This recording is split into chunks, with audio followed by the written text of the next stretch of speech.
Cipher case, जिसकी वजह से खान साहब पर इल्जामात लगाए जा रहे हैं। लेकिन ये बात भी सभी जानते हैं कि खान पर इल्जाम लगाने वाले मुखालिफिन ने कोई कमी नहीं छोड़ी और हर रोज ही कोई न कोई नया इल्जाम लगाकर नया मुकदमा दर्ज हो जाता है। और फिर फजूल तमाशे तो इस तरह होते हैं जैसे खान को टारगेट करने के अलावा इस मुल्क में और कोई काम ही ना हो। वैसे जो घटिया बयान साइफर केस की वजह से खान साहब के लिए दिए गए, उसके बारे में खान साहब बोल पड़े, क्योंकि कोई कब तक चुप रहे, कब तक जुल्म बर्दाश्त करे। और ये तो सभी को मालूम है कि जब तक जुल्म के खिलाफ ना बोला जाए तो मजलूम ही मुजरिम होता है। खैर, साइफर केस में आजम खान ने जो खान के खिलाफ बयान दिया, उसके बारे में खान साहब ने ये कहा कि मैं जितना आजम खान को जानता हूँ वो ऐसा नहीं है, वो एक ईमानदार और काबिल शख्स है। लेकिन खान साहब की इस बात पर हमारे जहनों में ये सवालात घूम रहे हैं कि अगर आजम खान इतने ही नेक है तो उन्होंने गलत बयान क्यों दिया, और अगर उन पर नून लीग की तरफ से कोई प्रेशर भी था तो उन्होंने उस बात को पब्लिक क्यों नहीं किया। वैसे इतना तो हम जान ही चुके हैं कि 9 मई के वाक़ये के बाद नून लीग कुछ भी कर सकती है, क्योंकि 9 मई को जो कुछ हुआ और 9 मई को जो भी बिलावजह तमाशे इस मुल्क में हुए वो सिर्फ इसीलिए थे कि जो लोग खान साहब के साथ खड़े हैं वो लोग खान को छोड़ दें। मगर नून लीग बल्कि पूरी पीडीएम को कितनी कामयाबी हासिल हो गई। धमकियां देकर नून लीग ने जिन लोटों को भी खान से अलग किया उसमें खान की भलाई हो गई और पीडीएम को फिर भी मुंह की ही खानी पड़ी। लेकिन बात यहाँ आजम खान की है, वो तो खान के प्रिंसिपल सेक्रेटरी रह चुके हैं और खान भी उनको काबिल कह रहे हैं।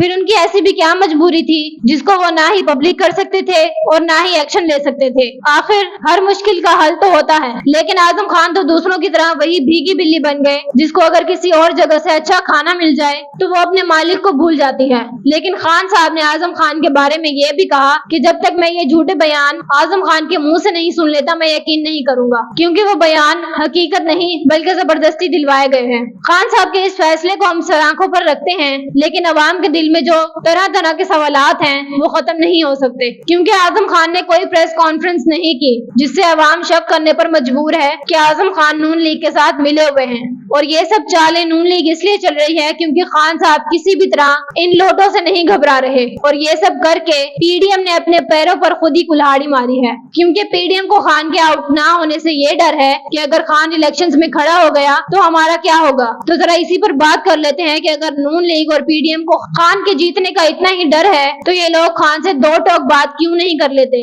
लेकिन सच पूछिए तो इन लोगों में इतनी हिम्मत नहीं कि खान के सामने खड़े होकर उनसे सवालात कर सके। इसीलिए तो ये जनाब पूरी कोशिश करते हैं कि खान डिस्क्वालीफाई हो जाए और उन्हें जेल हो जाए। लेकिन इन लोगों ने खान पर जितने भी केसेस बनाए वो इतने कमजोर थे कि खान की जमानत हो गई और खान उन झूठे केसेस की बुनियाद पर नाअहल नहीं हो सकते। इसीलिए तो खान साहब पर साइफर केस किया गया, जिसके हकाइक खान साहब ने खुद सामने रखे कि 6 मार्च 2022 को पाकिस्तान के एम्बेसडर असद मजीद की अमेरिका के सेक्रेटरी ऑफ स्टेट के साथ वॉशिंगटन में ऑफिशियल मीटिंग हुई। तब साइफर पाकिस्तान आया था जिसमें खुफिया पैगाम ये था कि खान को अदम एतमाद में प्राइम मिनिस्टर के ओहदे से हटाना है। और अब इसी बात से अंदाजा लगाएं कि वो साइफर खान के लिए नहीं बल्कि कमर जावेद बाजवा के लिए था, क्योंकि उसमें खान को ओहदे से हटाने की बात की गई थी। लेकिन किसमें इतनी हिम्मत थी कि खान को हटा सकता सिवाय एक ही आदमी के। और अगर इसके अलावा भी बात करें तो खान साहब ने ये कहा कि मैं सब जानता था लेकिन खामोश था।